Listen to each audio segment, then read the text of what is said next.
یونټي اتفاق اتحاد ته وایي. چې موږ کله وایو چې یو اتفاق یو اتحاد نو دې سره به ا استعمالو که ان به استعمالو. نو د یونټي په اول کې یو راغلی دی واول راغلی دی نو موږ به دې سره ان استعمالو. ان یونټي بالکل غلط. که ستاسو داسې سوچ دی نو دا بالکل غلطه خبره ده. د یونټي سره به ا لګي. ا یونټي به ویل کېږي. یو اس یونایټډ سټیټ امریکا د دې سره به د لګي. چاینا د چاینا سره به د لګي. بالکل غلط. د امریکې سره یو اس سره به د لګي. د چاینا سره به د نه لګي. په کوم ځای کې به ا لګي په کوم ځای کې به ان لګي په کوم ځای کې به د لګي. دا پورا تفصیل په دې ویډیو کې. السلام علیکم and welcome to تیروي اکیډمي. نننی درس د انګلیسي ژبې د ګرامر او قواعدو زده کړې دپاره ډیر زیات مهم دی. په نننی درس کې به موږ د انګلیس ژبې مهم لفظونه آرټیکلز ان د زده کوو. کوم ځای ا استعمالیږي کوم ځای ان استعمالیږي او کوم ځای د کارول کیږي. مکمل تفصیل ډیر په اسانه طریقه په دې ویډیو کې. دا ویډیو د انګلیس ژبې د زده کوونکو دپاره سټوډنټس دپاره د سی اس اس پی ام اس ایټا ان ټي اس د مختلفو ټیسټونو د تیاری دپاره ډیره زیاته مهمه ده. نو راځئ چې خپل نننی درس شروع کړو. د ټولو نه اول لازم دی چې آرټیکلز وایي څه ده. آرټیکلز د لاتینی ژبې د یو ټکي آرټیکولس نه راغستی شوی دی چې د کوم معنی ده سمال کنیکټینګ پارټ. سمال وړوکی کنیکټینګ نښتونکی پارټ حصه. وړوکی نښتونکی حصه مطلب دا یو وړه حصه ده. واړه لفظونه دي. دا به د یو بل ورډ سره راځي. د دې استعمال سره دا په کوم ځای کې موږ استعمالوو. سمال ورډز دا واړه لفظونه دي. used before noun کوم چې د نوم نه مخکې استعمالیږي. دا خبره ځان سره یاد کړئ چې آرټیکل به د ناون نه مخکې استعمالیږي. پارټس آف سپیچ مخکې موږ یو ویډیو جوړه کړله هغه تاسو کتلی شئ. دا دریمه ویډیو ده زموږ په دې سلسله کې. نو هغه مخکینی ویډیوګانې تاسو بیا وروسته وګورئ. نو پارټس آف سپیچ کې موږ آرټیکلز نو ذکر کړي. د هغې وجه دا ده چې آرټیکلز دا په ایجیکټیو کې راځي. مطلب دا د نوم نه مخکې راځي او د دې نوم په باره کې موږ لا معلومات راکوي. د دې استعمال دا دی to specify whether the noun is specific or general. دا موږ ته راښیي. دا خو موږ اول وویل چې د ناون نه د نوم نه مخکې به راځي خو څه کار دی چې مخکې ترې راځي. نو دا به موږ ته دا خبره ښیي چې دا نوم دا سپیسیفیک دی خاص دی قطعي دی معلوم دی که نه جنرل دی عام دی ناڅرګنده دی. آرټیکلز موږ ته ښیي چې دا نوم دا خاص دی که عام دی. سپیسیفیک خاص ته وایي مشخص قطعي معلوم چې یو څیز موږ ته معلوم وي یو خاص څیز وي. او جنرل عام ته وایي ناڅرګنده ته وایي چې یو څیز عام وي. آرټیکلز درې دي. درې ورډز درې ټکي دا آرټیکلز دي. ځان سره یاد ساتئ. اولنی آرټیکل دی د. د ته موږ وایو definite article. ګوره د آرټیکل قسمونه دي. اولنی شو definite article. د definite وایي سپیسیفیک ته خاص ته. مطلب د چې کوم ځای کې هم راځي کوم ځای کې هم د استعمالیږي نو دا سیز به خاص وي. دا به معلوم سیز وي قطعي سیز به وي. ځکه دې ته definite article ویل کېږي. دویم آرټیکل دی ا او دریم دی ان. ان د دې دواړو معنی یو ده. دې ته ویل کېږي indefinite articles. دا indefinite articles دي. indefinite مطلب دی عام جنرل عام سیز ناڅرګنده. د دې ان معنی ده یو. د دې دواړو یوه معنی ده یو.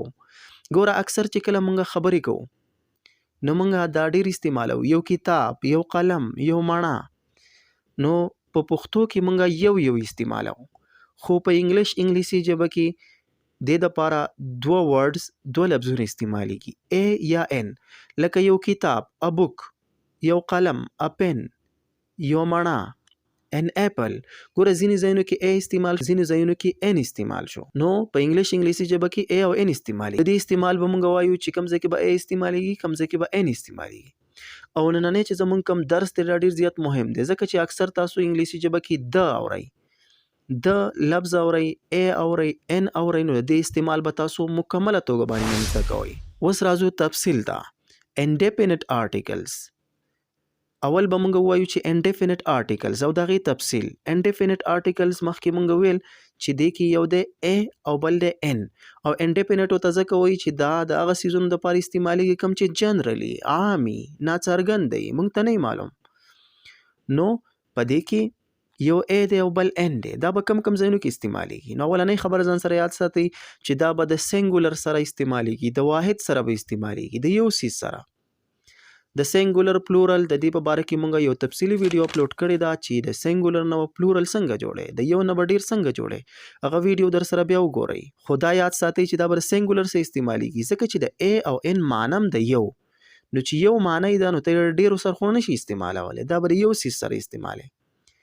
دویم کاونټیبل سره به دا استعمالیږي. کاونټیبل ناون چې څومره دی کاونټیبل څه مطلب دی چې هغه شمارول کېږي ځینې څیزونه هغه نه شمارول کېږي انکاونټیبلی لکه رین باران دا موږ نشو شمارولی کلاوډز وریځې دا موږ نشو شمارولی شوګر چینی دا موږ نشو شمارولی دغه شانتې هیپینس خوشحالي موږ نشو شمارولی دا انکاونټیبلز دي. د ناون مکمل تفصیل به مخکې راځي تاسو نن دلته صرف دومره زده کئ چې کاونټیبل انکاونټیبل داري. کاونټیبل هغه څیزونه چې موږ شمارولی شو لکه بوک کتاب دا موږ شمارولی شو پن قلم دا مونږ شمارولی شو اپل ماڼه دا مونږ شمارولی شو. نو هغه څیزونه چې هغه مونږ شمارولی شو کاونټیبل دي نو هغې سره به A یا N راځي چې کوم انکاونټیبل دي نو هغې سره به مونږ نه استعمالو ځکه چې د A او N مطلب هم دی یو مطلب د شمار دپاره د استعمالیږي. نو چې کوم څیزونه نه شمارولی کېږي نو هغې سره مونږ دا نشو استعمالولی دا مونږ د کاونټیبل سره استعمالو. درېیمه خبره په دې کې دا نان سپیسیفیک دا به مونږ استعمالو د هغه څیزونو دپاره چې هغه سپیسیفیک نه وي خاص نه وي any هر یو هغه کیدی شي سپیسیفیک څیزونه نه وي خاص نه وي. د دې نه مخکې چې موږ د A او د N استعمال وایو د هغې نه مخکې تاسو دا زده کوئ چې واول ساوند څه ته وایي او کانسوننټ ساوند څه ته وایي. تاسو ته معلومه ده مخکې درسونو کې موږ دا ویلي دي چې په انګلیسي ژبه کې لیټرز هغه 26 دي شپږ دي د A نه واله Z پورې. په دغه شپږ لیټرز کې 15 لیټرز داسې دي چې هغې ته واولز ویلی کېږي A E I O U. کله چې دا ویلی کېږي نو د دې اواز چې کم اواز دی نو دا د واول اواز دی. ځان سره لنډ دا خبره یاد ساتئ چې کم ځای کې اواز نو هغه به د واول اواز وي. د دې نه علاوه چې کم 21 پاتې شو B C D F دا نور نو د دې چې کوم اوازونه دي نو هغه کانسوننټ اوازونه دي. نو واول اواز هم تاسو وپېژانده او کانسوننټ هم وپېژانده. اوس راځو د A او N استعمال ته. A به استعمالیږي as used before words that start with consonant sounds هغه لفظونو سره چې هغه شروع کېږي د کانسوننټ ساوند نه د کانسوننټ اواز نه نو هغې سره به A لګي. N به لګي as used before words that starts with a vowel sound چې کوم لفظونه د واول د اواز نه شروع کیږي نو د هغې سره به لګي N. پوره تفصیل له اوس راځو اوس به تاسو ښه پوه شئ. A دا ویلی کېږي is used before words that start with a consonant sound. A چې کوم دی is used دا استعمالیږي before مخکې words د لفظونو نه that start کوم چې شروع کیږي with consonant sound د کانسوننټ د اواز نه. A به استعمالیږي د هغه لفظونو د هغه نومونو نه مخکې چې هغه شروع کیږي د کانسوننټ ساوند نه د کانسوننټ د اواز نه. لکه مثال تاسو په مثالونو باندې اوس ښه پوه شئ. پرسن کس یو شخص یو کس نو چې کله موږ یو کس وایو نو د دې نه مخکې به A استعمالو که N به استعمالو. نو که تاسو وګورئ پرسن شروع شوی دی د P نه او دلته اواز دی د په اواز دا د کانسوننټ اواز دی. ګوره واول او کانسوننټ اواز کې دا فرق دی چې کله د واول اواز موږ ادا کوو نو زموږ چې د سا کومه نالی ده کم چې موږ سا اخلو د خولې نه راواخله د پیپړو پورې لنګس پورې نو په دې کې څه رکاوټ نه راځي او دغه شانتي کانسوننټ اواز کې رکاوټ راځي. نو په اواز د کانسوننټ دی نو دې سره موږ ا لګو ا پرسن یو کس نه داسې چې موږ وایو ان پرسن نو بیا به غلط دي. کار موټر اوس د کار نه مخکې موږ A لګو که N به لګو نو موږ به اواز ته وګورو. کار کې اواز دی د که اواز د کانسوننټ دی دې سره موږ ا لګو ا کار یو موټر داسې به نه وایو چې N کار نو بیا به غلط دي. بوک کتاب کې په اول کې B دی اواز د ب دی نو د کانسوننت اواز دی دې سره به ای ولګو. ا بوک یو کتاب. ټیبل میز. میز کې اول کې ټی دی اواز د ټ دی د کانسوننت اواز دی نو دې نه مخکې به ولګي ا. ا ټیبل یو میز. یونیورسيټي. یونیورسيټي په اول کې یو راغلی دی او یو دی واول نو دې سره به ان ولګو نه. اواز ته مونږ ګورو دلته اواز دی د یو. یو اواز دا د کانسوننت دی نو اگر که په اول کې واول راغلی دی خو دلته مونږ ای لګو.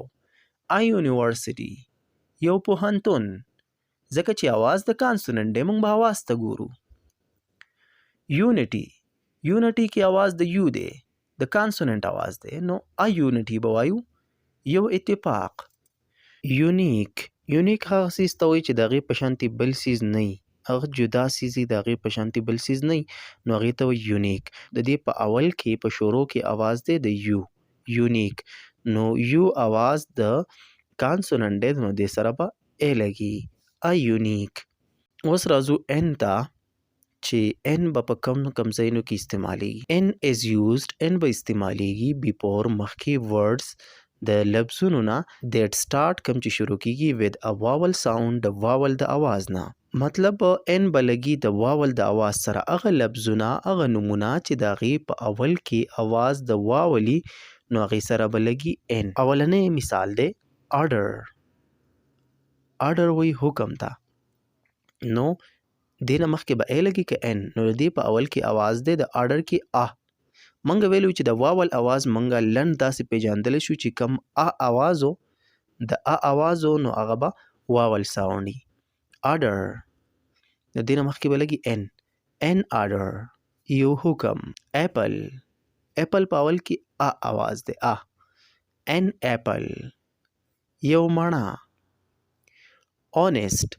آنیسټ کې که اول کې مونږ وګورو اچ راغلی دی او اچ کانسوننت دی خو دلته اواز د آنیسټ کې ا اواز دی د واول اواز دی. اگر که راغلی اچ دی خو اواز د واول دی د کانسوننت نه دی نو دې نه مخکې به ان لګي. ان آنیسټ یو ایماندار. امبریلا.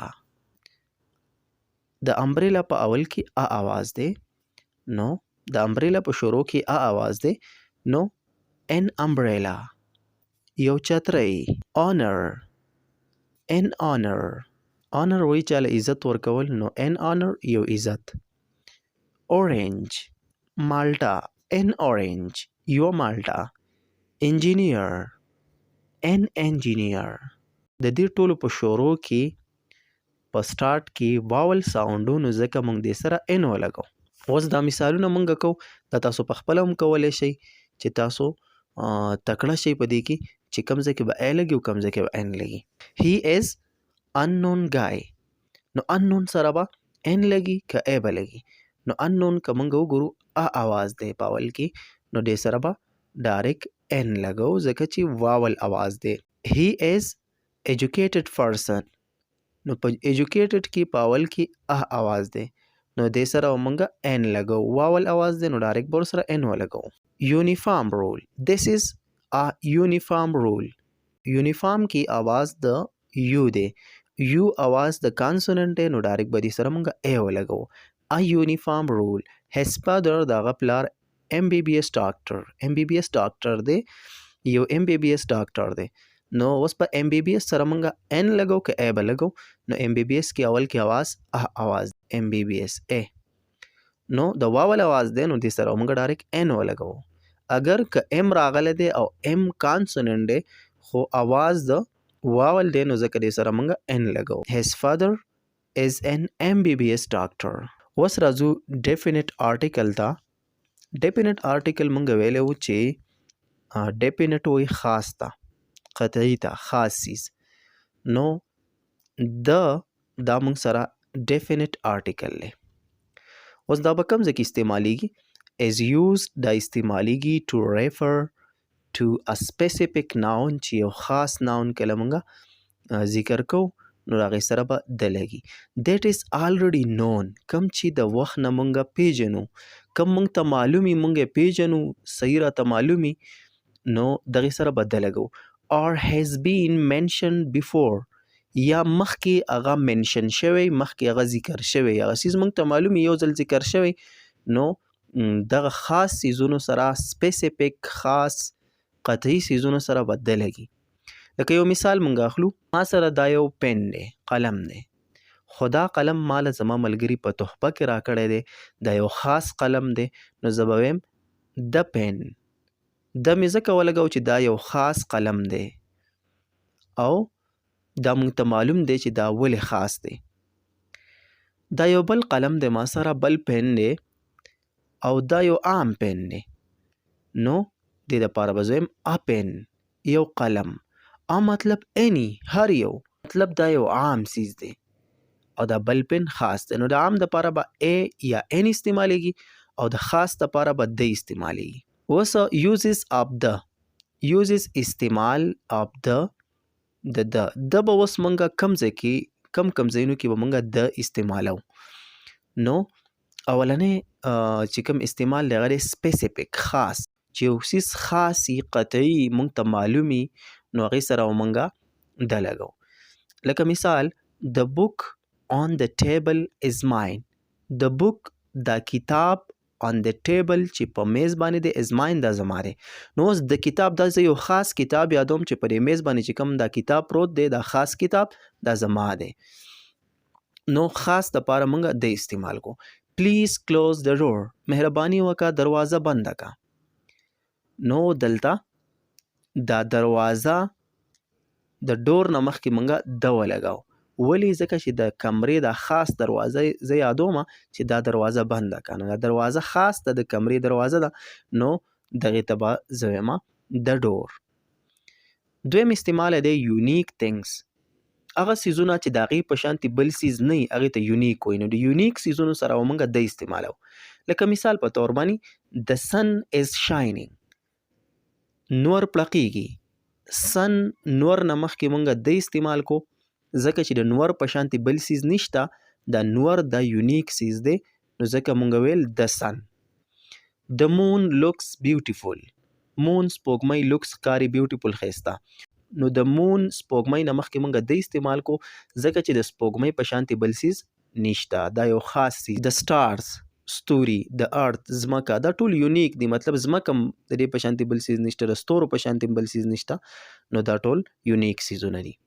دریم استعمال دی آرډینل نمبرز، چې کوم آرډینل نمبرز دي لکه مونږه چې د پوزیشن دپاره استعمالو، چې کوم څیز اول راځي بیا پسې دویم، بیا دریم، بیا څلورم، د دغې نه مخکې به مونږه ډیفینټ آرټیکل د به استعمالو. د فرست، فرست اولنې، سیکنډ دویم، تھرډ دریم، د دې دا معنی دي.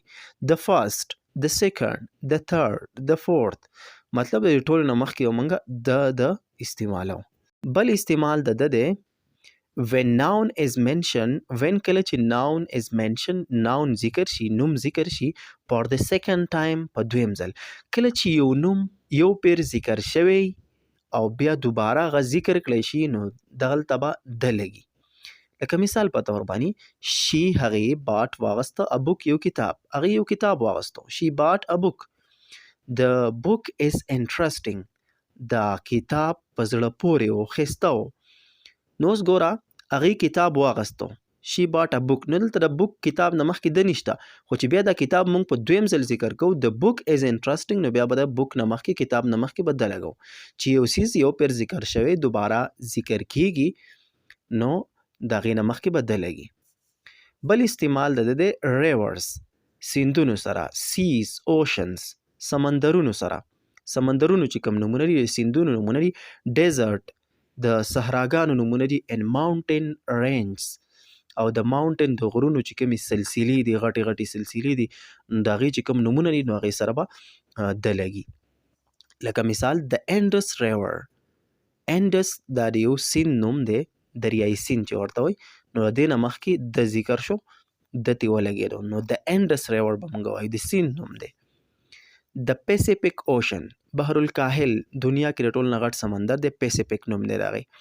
د پیسیفیک اوشن، نو د پیسیفیک اوشن نه مخکې د ولګېده ځکه چې دا سمندر نوم دی. د صحارا ډیزرټ، صحارا ډیزرټ دا په دنیا کې د ټولو نه غټ ډیزرټ دی، صحرا دی. او ډیزرټ مونږ هغه ځای ته وایو چې هغه ګرم ځای وي، هلته شګې اوبه ډېرې نه وي. د کراکورم، قراقورم دا د غرونو یو سلسله ده، نو د دې نه مخکې د ولګېدو.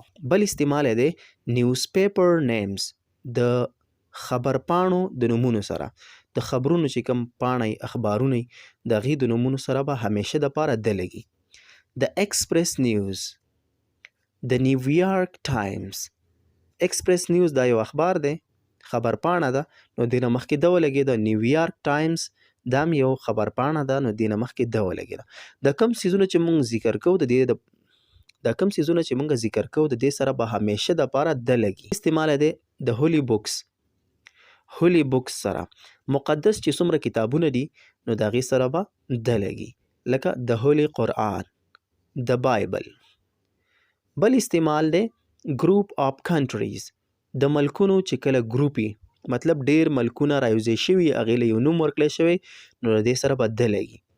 د یو کې یونایټډ کینګډم، په دې کې بیا مختلف ملکونه دي. د یو ایس یونایټډ سټیټس، نو دې سره به هم د لګي، ځکه چې یونایټډ سټیټس کې بیا مختلف ملکونه دي. د یو اے ای یونایټډ عرب امارټس، په دې کې هم مختلف سټیټس دي. اوس هغه ځایونه چې هلته موږ د نه استعمالو، ناٹ یوز د. نو اولنې هغه ځای چې هلته به د نه استعمالیږي، نیمز آف پیپل، سیټیز، کنټریز، نومونه د خلکو، د پیپل د خلکو نومونه، سیټیز د ښارونو نومونه، کنټریز د ملکونو نومونه، د دې سره به د نه استعمالیږي. د پاکستان از بیوټیفول، پاکستان ښایسته دی، نه دا جمله غلطه، پاکستان سره به د نه لګي. موږ به وایو پاکستان از بیوټیفول، د پاکستان نه مخکې به د نه استعمالو. د احمد، د عثمان، نه د نومونو سره د نه استعمالیږي. د پېښور، د کابل، د ښارونو د نومونو سره د نه استعمالیږي، نو دا به غلطي، د دې سره به د نه استعمالیږي. بل هغه ځای چې هلته به د نه استعمالیږي، سپورټس، د لوبو نومونه، لینګویجز د ژبو سره، د دې سره به د نه استعمالیږي. آی لو د فوټبال، دا غلطه جمله ده، د فوټبال سره به د نه استعمالیږي. آی لو فوټبال دا صحیح جمله ده. د انګلیش، د پښتو، دې سره به د نه استعمالیږي، دا غلط دی. نو دا د ای ان د آرټیکلز پوره استعمال. اوس راځو اخیره کې دا یو کویز موږ تاسو ته راوړی دی، خالي ځایونه دي، په دې کې تاسو ولګوئ چې کوم ځای کې ای لګي، کوم ځای کې ان لګي، کوم ځای کې د لګي، دا تاسو ولګوئ. تاسو ته څه هم مسله وي زموږ نه کمنټ سیکشن کې تپوس کولی شئ. د دې جوابونه تاسو موږ ته کمنټ کې ولیکئ چې موږ ته پته ولګي چې ستاسو جوابونه صحیح دي که نه، تاسو زموږ په دې سبق باندې ننني درس باندې پوه شئ که نه. امید لرم د دې ویډیو نه تاسو ته ډېره زیاته فایده میلاو شوي. د نورو داسې ویډیوګانو دپاره زموږ چینل ضرور سبسکرایب کړئ، ویډیو در سره لایک کړئ. زموږ چې کوم کورس شروع دی په هغې کې مخکې هم داسې ویډیوګانې راځي. نو د بلې ویډیو پورې ستاسو نه اجازت غواړم. د الله په امان.